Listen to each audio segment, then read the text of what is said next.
Hi, I'm John Stevenson, and we're going to be looking at an introduction to the book of Acts, where we see the big idea there, a witness to the world.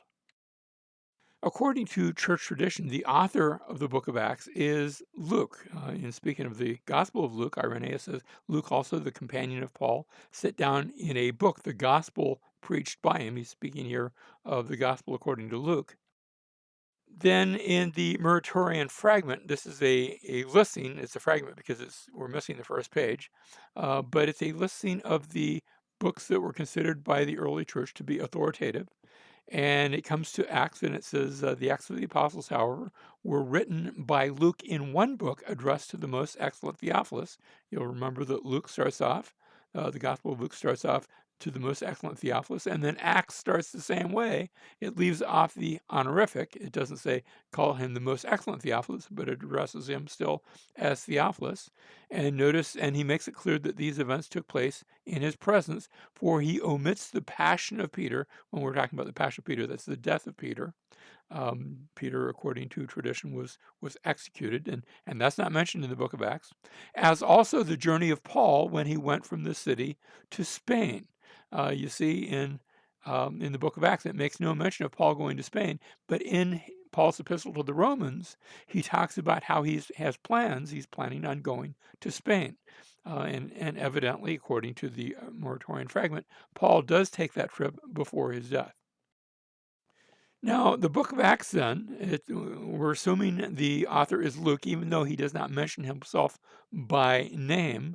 And that means that Acts, the book of Acts, is a sequel. It's a two-part story. Luke begins by referencing his first book. If you read in Acts chapter 1, he says, I've already written this, this much, and he's referencing the book of Luke. And now he picks up where he left off and continues the rest of the story. Both books are dedicated to this unknown person, Theophilus. He's called with an honorific, most excellent Theophilus, in the Gospel of Luke. In Acts chapter 1, he's just referred to as Theophilus. And here we see Acts chapter 1, verse 1. The first account I composed, Theophilus, about all that Jesus began to do and teach. He's speaking about that first account is the Gospel of Luke, until the day when he was taken up, after he had, by the Holy Spirit, given orders to the apostles whom he had chosen. And Luke ended that way. And then Acts begins, not just where he left off, it actually backs up maybe a few days and sort of picks up the running commentary and then continues the story. Luke writes more of the New Testament than anyone else, except with the possible exception of the Apostle Paul. And when I say that, there's some question as to who wrote Hebrews. I take Paul as being one of the authors of Hebrews. You say one of the authors. Well, yes, Paul actually states on a number of occasions he attributes the authorship of several of his epistles to himself and to other people. He will write Paul and Timothy writing to so and so, or Paul and Silvanus and Timothy writing to so and so. And so Paul, if we believe what Paul is saying about himself, he is not necessarily the only author of all of the works that have been attributed to him. He maybe had some help in co-authoring some of those epistles, and Hebrews might be such a case. Continuing with Luke, Paul refers to Luke in Colossians chapter 4 and verse 14 as the beloved physician. And Luke's going to be with Paul at the very end of his life, 2 Timothy chapter 2, or chapter 4, I'm sorry, verse 11, where Paul says everybody has left. Some people had left because they had abandoned Paul. Some people had left because Paul had sent them on other mission trips. But only Luke was with him at the end. And actually, as Second Timothy closes, Paul is writing to Timothy saying, you come to Rome as well, because I'm not long for this earth. You come too. And evidently, at the end, both Luke and Timothy were with Paul. Now, in the book of Acts, there's a strong similarity of style and language to the Gospel of Luke. That is, both books are very similar Of course, there's different material they're covering. Luke is covering the life of Christ. Acts is covering the early ministry of the church. But there's a lot of things that are very similar. They both have a similar world outlook. They reflect the same interest in Gentiles, the same interest in women. That is, the Gospel of Luke mentions maybe more women than is found in most of the other gospel accounts, and also quite a reference to the Gentiles, also quite a few references to the poor. Luke is a Latin name. Now, because of that, we've thought, well, maybe he's Latin, maybe he's a Gentile, and I say maybe he is. Um, that's short for Lucanus. However, you'll remember that the Apostle Paul is a Latin name as well, and yet Paul was Jewish. And so I don't know for sure that Luke was not Jewish. I simply don't know either way. But he writes in the highest Greek of the New Testament. That is, if you look at the various styles of Greek, either written by Paul or written by John or Matthew or Mark or in the general epistles James or Peter, the language in the Gospel of Luke is the very it's almost like classical Greek, a very high formal language, both in Luke and in Acts, and also in Hebrews, which makes me wonder if Luke maybe had a hand in helping to actually write that epistle as well. And again, that we don't know because Hebrews is anonymous, as well as Luke and Acts are anonymous. Luke doesn't mention himself by name, but there are segments where the author mentions himself in the story. Now, the end of Luke dovetails into the beginning of the book of Acts, which means, and I've said it already, Acts begins where Luke leaves off, and that makes Acts a sequel. And it means that the book of Acts, excuse the pun, the book of Acts, it serves as a bridge between not just the Gospel of Luke, but between all four of the Gospels and the epistles. The epistles wouldn't make nearly so much sense if the book of Acts were not there to set the stage and give us the background. Jesus only appears to his disciples in Jerusalem in Luke and in Acts. When we read Matthew and Mark and John, we see, now I'm not talking about his resurrection appearance, but I'm talking about after the resurrection, when Jesus shows up and speaks to them again. In John, remember, it's by the Sea of Galilee. In Matthew, he takes them up to Galilee in a high place up there. But in Luke and Acts, he is in Jerusalem. Luke is the only gospel which refers to the trial of Jesus before Herod Antipas, and an allusion to this theme is made in Acts chapter 4, verse 27. And the book of Acts goes on to relate the stories of the later Herods as they related to the message of the gospel. So Luke pays special attention to not just Herod the Great, but also the other Herods as well. Herod Antipas, Herod Agrippa, and Agrippa II. Luke is going to talk about all of those. Now, some observations from the book of Acts. First of all, the book of Acts is a book of victory. You say, well, wait a minute. There are places where the church is being scattered and where Christians are being put to death, but that's still part of the victory that began with the victory over the cross when Jesus rose from the dead. And so victory to the Christians in the book of Acts looks very different from what victory might look like us today. Acts is essentially about the ministries of Peter and Paul. Peter is seen for the most part, now Paul is introduced in Acts chapter 9, but you're seeing Peter for the most part from chapter 1 all the way to chapter 12. I said, Paul is introduced in chapter 9, and then he's going to be seen briefly again in chapter 11. And in chapter 13, then the focus will be on Paul. Peter's will be seen again in chapter 15. But beginning chapter 13, our camera angle is mostly on Paul.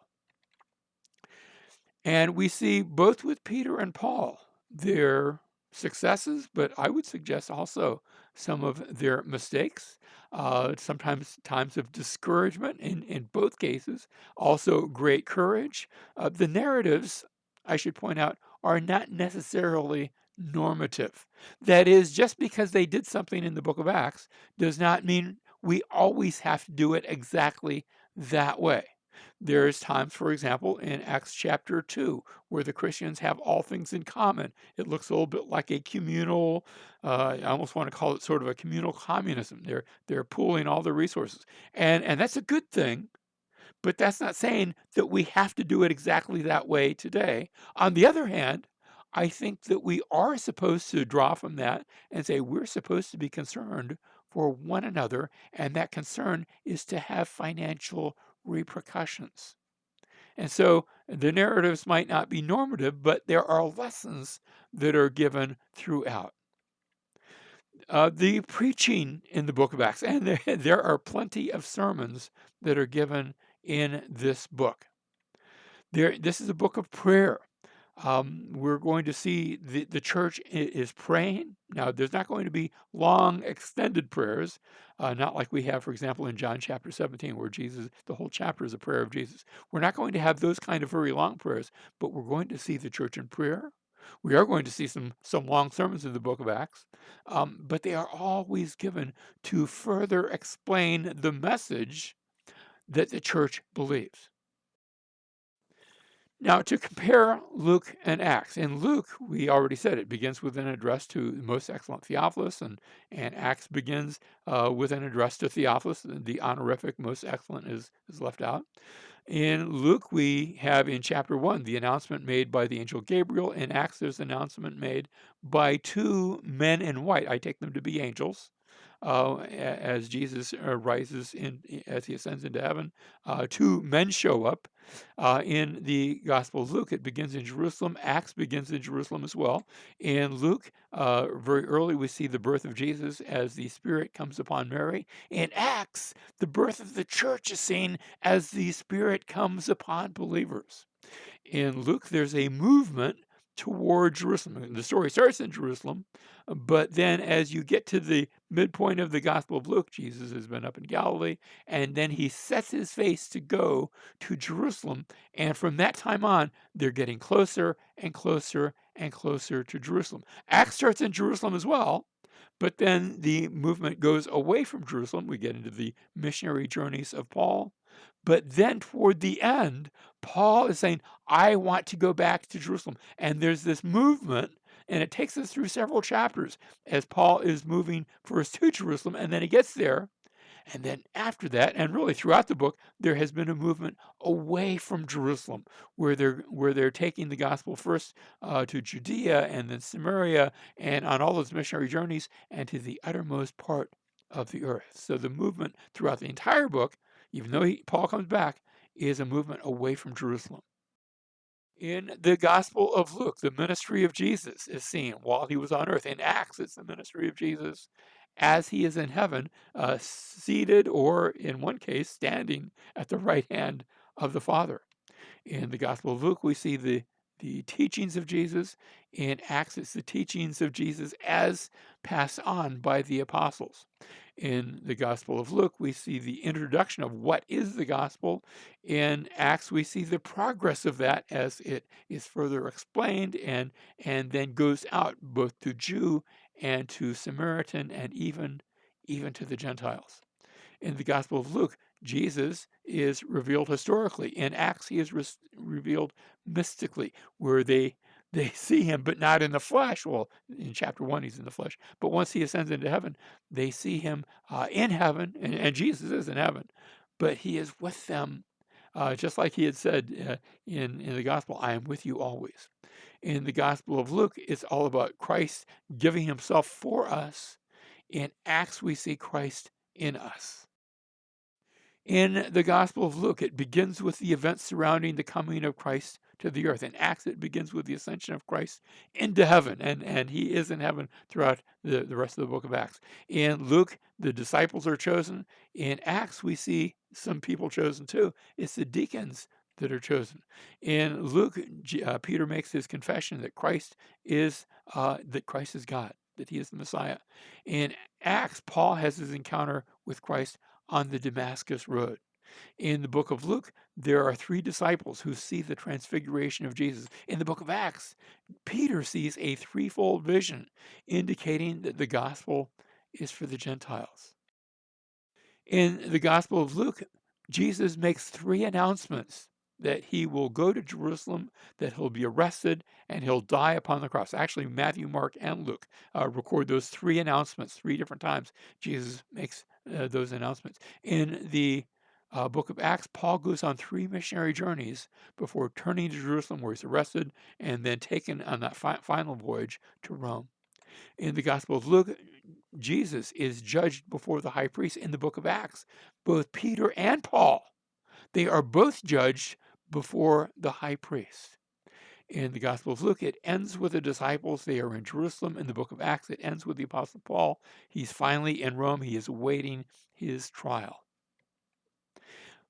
These two books are meant to be seen in parallel. That's why I go through this parallel. When you're reading Acts, you're supposed to say, wait a minute, I've seen something similar to this, sort of a corresponding idea in the Gospel of Luke. And I think you're supposed to make these different connections. You're supposed to see all of these. Now, some travels where the author mentions himself, and what happens is you get to Acts chapter 16 and verse 10. And Paul he's on a second missionary journey, and he gets to a place called Troas. Is actually near Troy, in western Anatolia, and we'll look at and see where that is in a bit. But he gets there, and up to that point, you've been reading Paul, and with him was Silas, and Paul and Silas, they did this and they did that, and all of a sudden it says, and we left from Troas and we went to Philippi. You see, the author has included himself in that first person plural. Instead of they did this, we did this. And then it stops, and it picks up again in Acts chapter 20 during the third missionary journey, where Paul he's leaving Philippi, and he's going through Troas and Miletus and Rhodes and Tyre and Caesarea, and he's headed to Jerusalem. And again, it sounds like Luke is with him, because we did this and we went here and we went there. And then Paul is arrested, but I don't know that Luke is arrested with him. It looks like it's just Paul. But Luke picks up again as Paul is being transported to Rome. Luke is now with him, leaving Caesarea, so he has joined himself to Paul. And so Acts chapter 27, I'm referring to that as the fourth missionary journey, or you could just call that the Rome journey, where the shipwreck takes place. And so they leave Caesarea, and they go through Sidon and Crete and Malta on their way, and then the shipwreck, that's where it shipwrecks in Malta, and then finally to Rome. And Luke is with him during that period, because it's again, we came here and we were shipwrecked and we landed here. And so in these 3 different sections, you have the author, Luke, that's traveling with Paul, even though he doesn't mention himself by name, but you can see it in that first person plural. We did these things. Now, the date of writing. Notice on our chart, we look at the events in which the book of Acts takes place, beginning with the cross. Well, actually, Acts doesn't mention the cross, but it begins where Jesus has risen, but he hasn't yet ascended, and he's going to ascend into heaven. And we move forward. Notice I've got this year by year, around 33 AD. We're not sure exactly when the death, burial, resurrection of Jesus take place, but it's around that. All the way up to about 60 AD. That's the events of the book of Acts. And then the book is written, and of course, for it to be written, it has to be written after the events have taken place. You can't write history before it takes place. That would be prophecy. And so it's written, but it makes no mention of the fall of Jerusalem or the rebellion of the Jews. So it is assumed here it's written during this period. By the way, that means that Luke had to be written even earlier. And then the fall of Jerusalem takes place in 70 AD, of which the book of Acts is completely silent. silent about the rebellion leading up to that, which started in 66, and makes no mention of those things. What it does mention is certain things, certain key events that we can date specifically. For example, in Acts chapter 12, we read about the death of Herod Agrippa. This is Agrippa the first. And we know exactly when that took place from secular sources.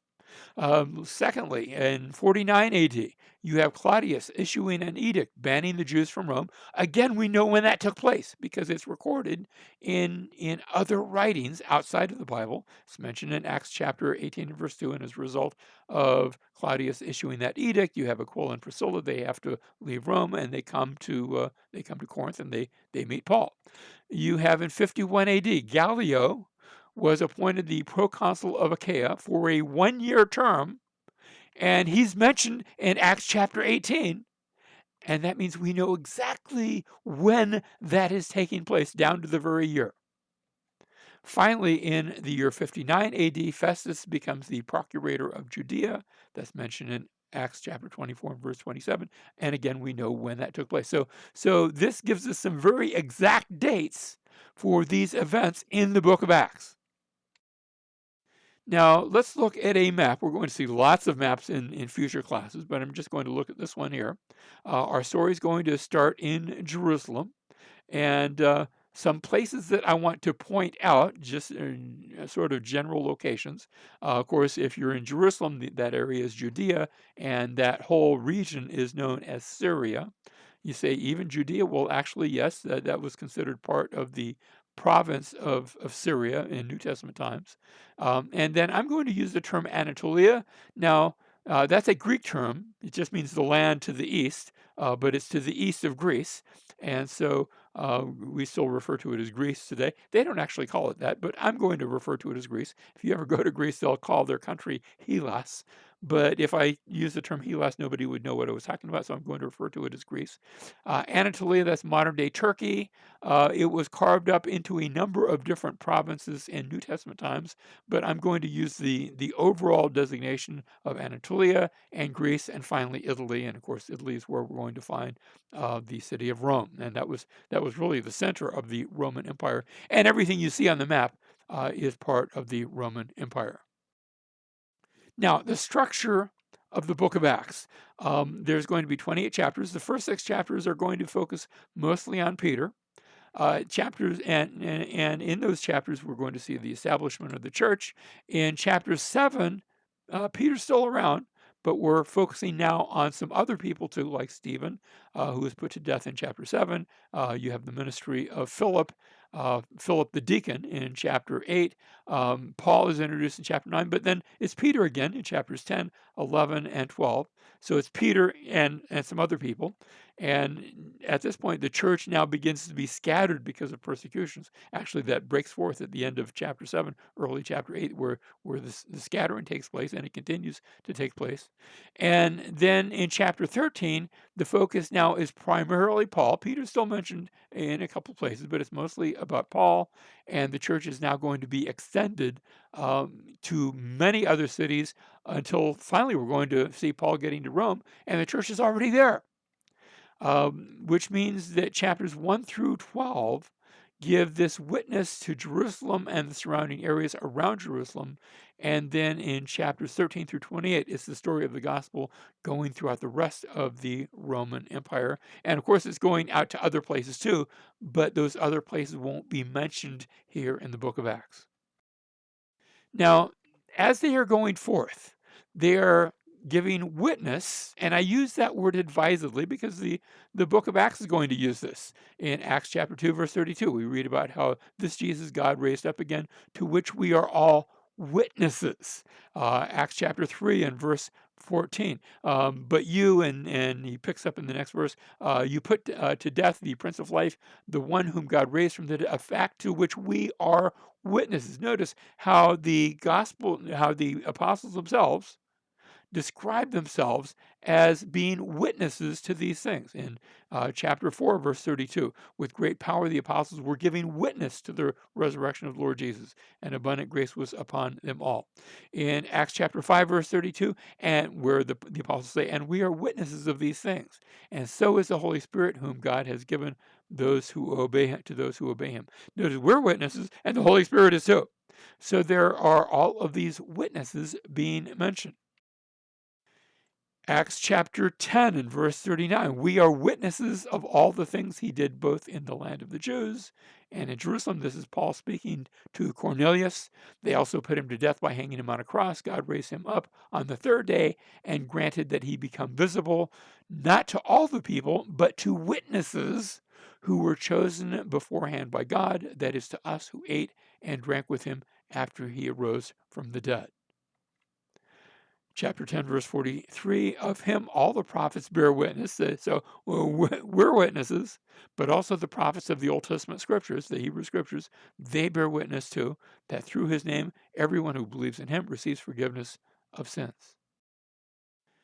In Acts chapter 10, verse 42, he ordered us to preach to the people and to solemnly to, now my translation says testify, but the Greek is using exactly the same word, martyrion, as witness, to witness that this is the one who has been appointed by God as judge of the living and the dead. Of him all the prophets bear witness. So notice how it's repeated about the prophets bear witness that through his name, everyone who believes in him receives forgiveness of sins. Chapter 13, verse 30. But God raised him from the dead, and for many days he appeared to those who came up with him from Galilee to Jerusalem, the very ones who are now his witnesses to the people. And of course, as Paul is preaching this, he's speaking of the apostles, how they were witnesses. You see, Paul hadn't seen the resurrected Jesus while he was on earth. He had a very different experience. He did see Jesus, but in a different way. He saw the ascended Jesus. In Acts chapter 22, verse 15, for you will be a witness, and this is God speaking of Paul, you're going to be a witness for him to all men of what you've seen and heard. And Acts chapter 22, verse 20, and when the blood of your witness Stephen was being shed, I was also standing by approving. He's speaking about how Paul, he's actually giving his own story about how he had been an unbeliever. And when Stephen, who was a witness, and said, look, I see Jesus standing at the right hand of the Father. When Paul was doing that, Paul says, I was standing by approving and watching out for the coats of those who were slaying him. That is, I was involved in this illegal execution. In Acts chapter 23 and verse 11, but on the night immediately following, the Lord stood at his side, this is at Paul's side, saying, take courage, for as you have solemnly witnessed to my cause at Jerusalem, so you must witness at Rome also. Finally, and this is toward the end of the book of Acts, Acts chapter 26, verses 16 and 8 through 18. But get up and stand on your feet. For this purpose I have appeared to you to appoint you a minister and here it is, and a witness, not only to the things which you've seen, but also the things in which I will appear to you, rescuing you from the Jewish people and from the Gentiles, to whom I am sending you to open their eyes, so that they may turn from darkness to light and from the domain of Satan to God, that they may receive forgiveness of sins and an inheritance among those who have been sanctified by faith in me. What Paul is doing, Paul's saying these words, but he's saying these are the words that Jesus spoke to him. What's interesting is Paul relates his own witness of Jesus. He tells the whole story 3 different times, and each time he tells it, he adds more details. So you can tell this is the most extended telling of the story. The character of the book of Acts, first of all, we've already said that Acts is a book of victory. It's essentially about the ministries of Peter and Paul. There are a few others that are seen as well, but overall, most of the story is about Peter and Paul.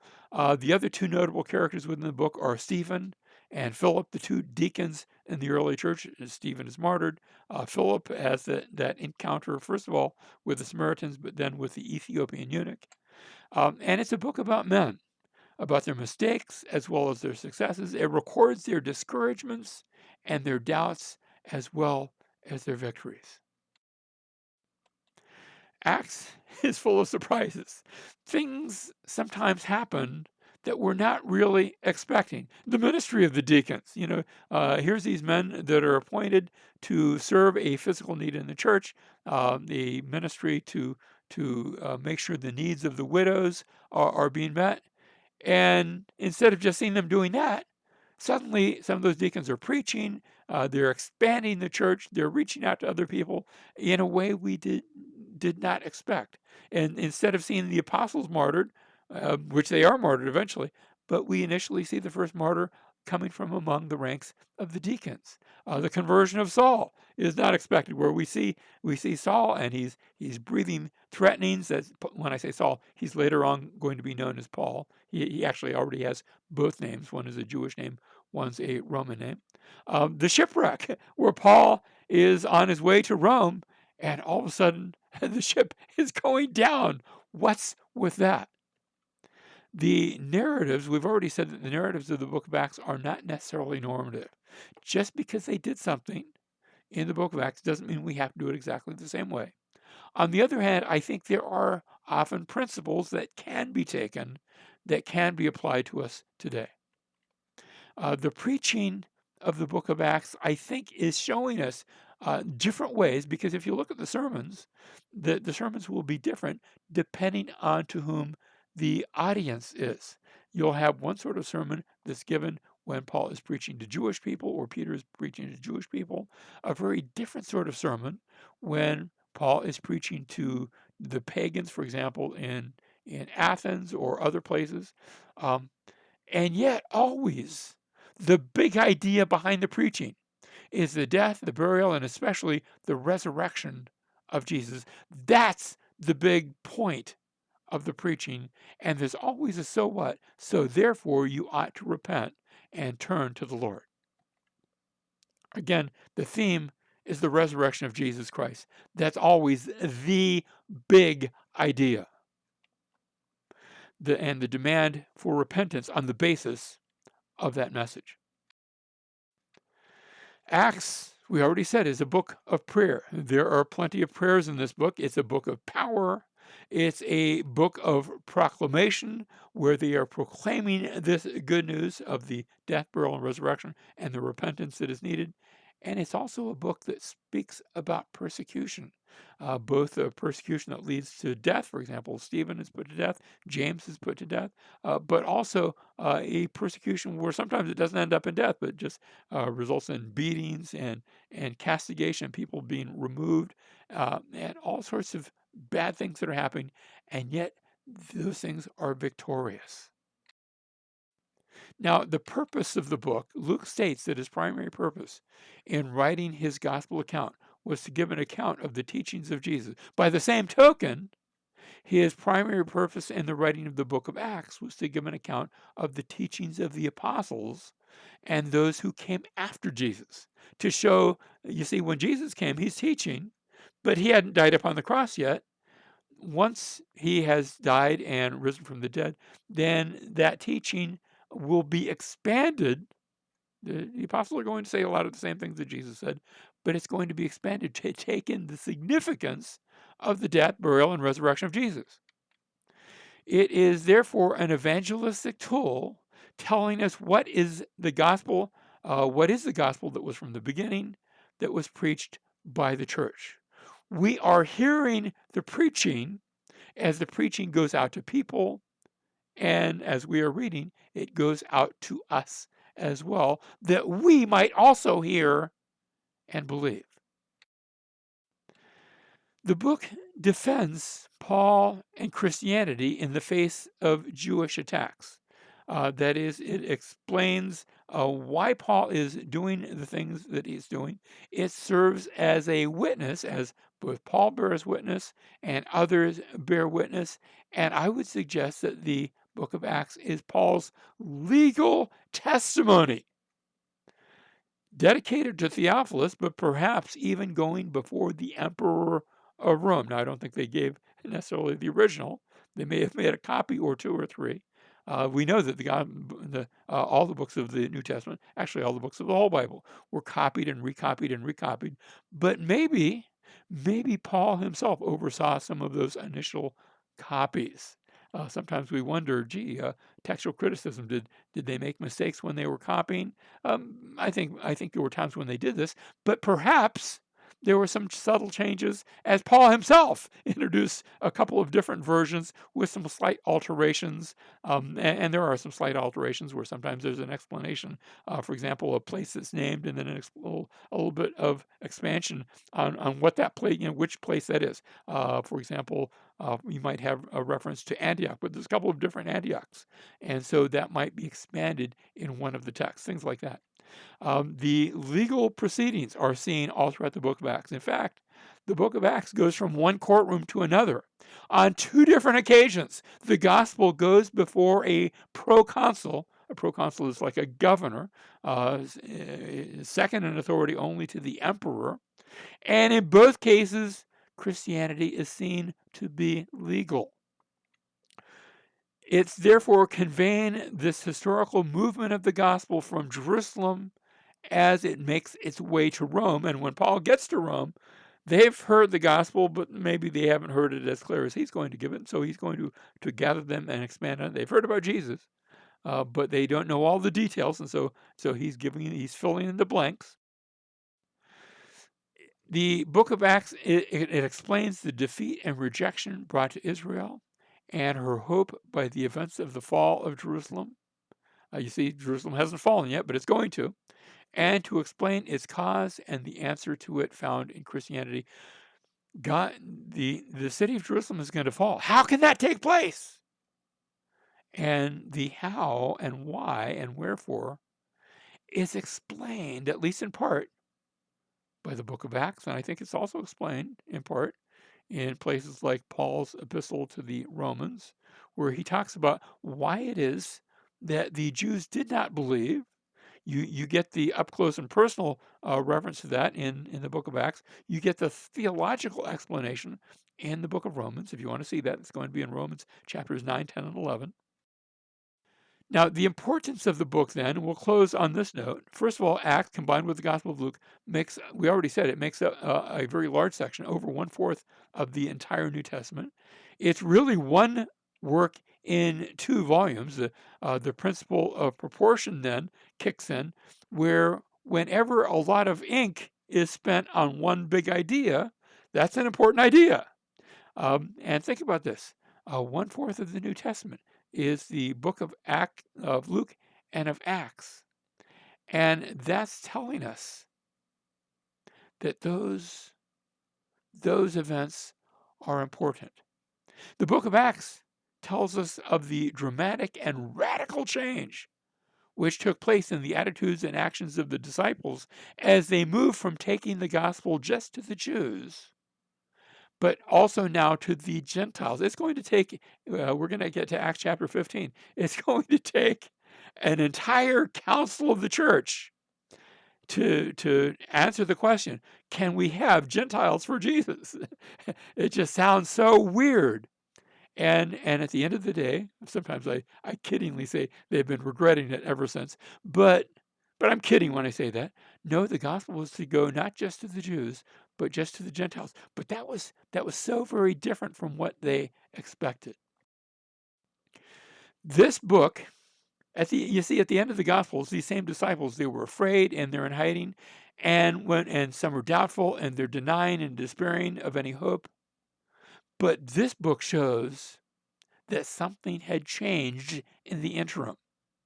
That after seeing the risen Christ, they went on to stand before priests and princes and kings, boldly asserting the fact of the resurrection of Christ, which means that the book of Acts is a marvelous apologetic. Now, when I say that, it doesn't mean it's apologizing.